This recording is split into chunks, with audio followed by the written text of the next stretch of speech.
I didn't know this at the time, but if you're heading to historical St. Bernard Parish, your tour guide should not be the lyrics of a song that topped the pop charts in 1959, especially if that song is the Battle of New Orleans. You know the song. In 1814, we took a little trip along with Colonel Jackson down the mighty Mississip. Not accurate, but since St. Bernard is only a few miles from downtown New Orleans, a trip down the river is the way to go back in time. No Colonel here, but I did go along with Master Captain Al Christian. What is the best way to get to the Chalmette Battlefield? Well, the one answer to that question is the Creole Queen paddle wheel, or the boat that you're on right now. It's a must-do cruise when you come to New Orleans. In the wake of Old Man River, these paddle wheels are heading to Chalmette, Louisiana, leaving the city and the present behind, and heading into history. The unique thing about the Battlefield cruise is that it is a destination cruise. Come down to the Chalmette Battlefield, put you in the hands of the United States Park Service Ranger, who gives you a great tour of the site where the Battle of New Orleans was fought. It's a 3-hour destination cruise. I don't want to go all Gilligan on you, but historically 3-hour tours don't go that well. Even in the worst of weather, other than the hurricanes, the boat handles quite well. So in almost 30 years, we've never had a Gilligan incident on the Creole Queen. Like all things in Louisiana, this trip would have its own special hospitality. Throughout the entire time on the cruise, you're entertained, you're fed. We have great bars, great drinks, the world-famous hurricanes. This is the way to travel, kids.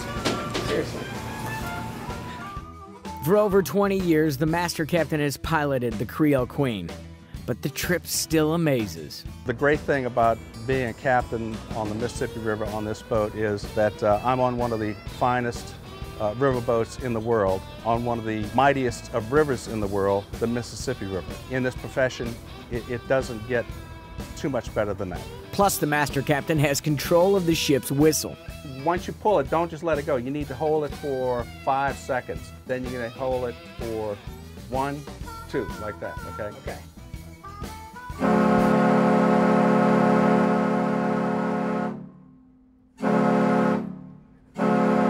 All right, Tom, congratulations. Where's my hat? Oh, wait, there you go. I'll try it with the hat. There you go. There you go.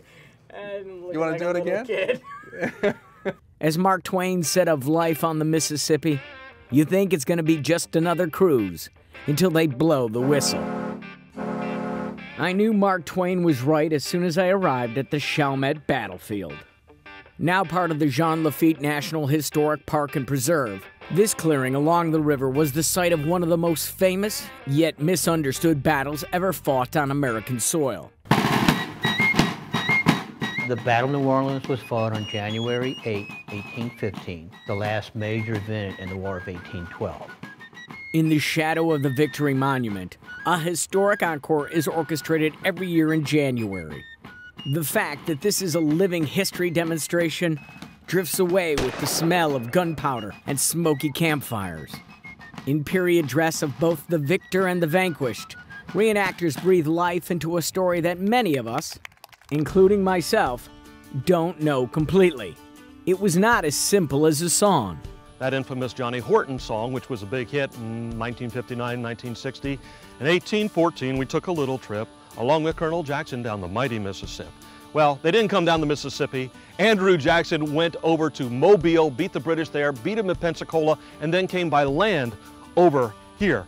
Chuck Paradin is passionate about discovering and revealing the truth about what happened here in Chalmette. So what's the biggest misconception of the Battle of New Orleans? Well, probably the biggest misconception, Tom, is that this battle was inconsequential, that it was fought after the treaty was signed and therefore didn't make any difference. That is so very wrong. This was probably the most consequential battle fought in American history, certainly fought on American soil. This battle was so important because the United States would not be what it is today if Andrew Jackson hadn't made a stand here and defeated the British, because they were going to take New Orleans, they were going to occupy and hold all of the Louisiana Purchase. So forget manifest destiny, forget everything that the United States of America became from sea to shining sea. Andrew Jackson right here on this battlefield in Chalmette, Louisiana, made the difference in what the United States of America became. On the morning of January 8th, the British advanced It was a sea of red, but they weren't immediately seen. They could be heard, but it was when the fog lifted, and it lifted very quickly, suddenly there was a sea of red. And as they came into range and the fighting commenced, it became a bloodbath. What wasn't red from the red coats was a sea of blood, and it was said that afterwards it was almost impossible to walk across this field without stepping on something red, a body part or a body. It was that much of a slaughterhouse. For the next number of years, until the Civil War actually, January 8th was celebrated more highly with more fireworks and more celebrations than the 4th of July. It was a national holiday. So it was a day that people in the country recognized as a national holiday. And today, January 8th is the day before the 9th. You can explore the details of the war at the Visitor Center. But for Chuck, it comes down to this. I'll give you the top 3 reasons we won this battle. Andrew Jackson, and Andrew Jackson. Jackson, by preparing, made all the difference in the world. He ordered that all of the bayous and all of the waterways be shut off. Put trees in them, fill them in with dirt, don't give the British any way to get in. Chuck knows something about how unprotected waterways can lead to great loss. He has seen it firsthand with the Coastal Protection and Restoration Authority. It's a perimeter defense that makes all the difference in the world. Jackson set up this line. It's almost like a big levee that stopped the flood of the British troops, and we're able to stop them. In Katrina, our perimeter defense wasn't adequate, and the floodwaters got in, and we all saw what happened. What happened here was horrific.